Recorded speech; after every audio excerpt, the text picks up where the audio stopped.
Hello hello madam. చెప్పండి.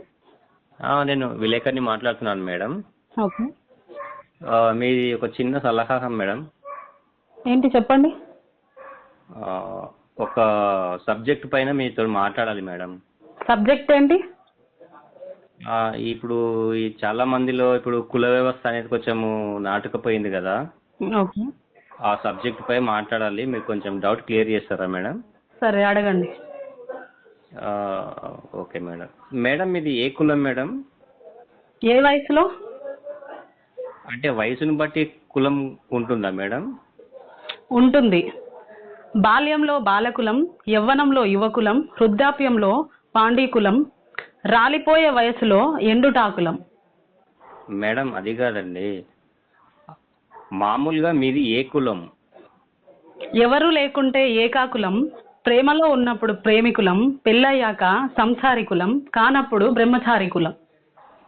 అది కాదండి మేడం, కమ్మ కాపు లాంటి మీది ఏ కులము?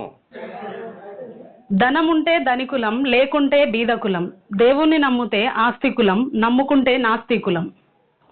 మీకు అసలు కులం లేదా? ఎందుకు లేదు? ప్రయాణిస్తే ప్రయాణికులం, యాత్రలు చేస్తే యాత్రికులం, మాయలు చేస్తే మాంత్రికులం, ఉపన్యాసం ఇస్తే ఉపన్యాసికులం, హాస్యం పండిస్తే విదూషకులం, పాడితే గాయకులం, సభలో ఉంటే సభికులం, సినిమా హాల్లో ఉంటే ప్రేక్షకులం, టీవీల ముందు ఉంటే వీక్షకులం. మేడం మీరు ఎక్కడ చదివారు?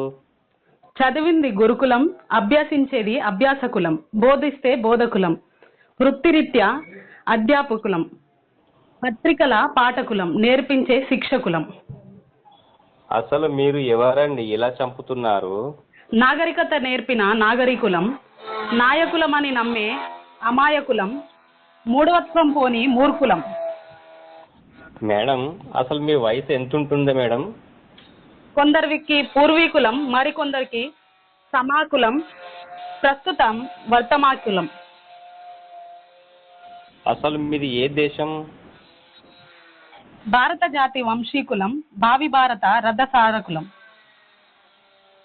మేడం మీకు దండం చేస్తా మేడం, ఇక ముందట ఎవరితోటైనా ఈ కుల వ్యవస్థ గురించి అయినా కానీ, కులం గురించి కానీ, ఇక జన్మలో కానీ ఈ కుల వ్యవస్థ అనే మాట తీసుకురాను మేడం. మీకు దండం చేస్తా మేడం. Thank you sir. ఇంకొక ఎప్పుడు కులం గురించి ఎవరిని అడగకండి. బుద్ధి వచ్చింది madam. Okay sir, thank you. అడగకండి ఎవరిని.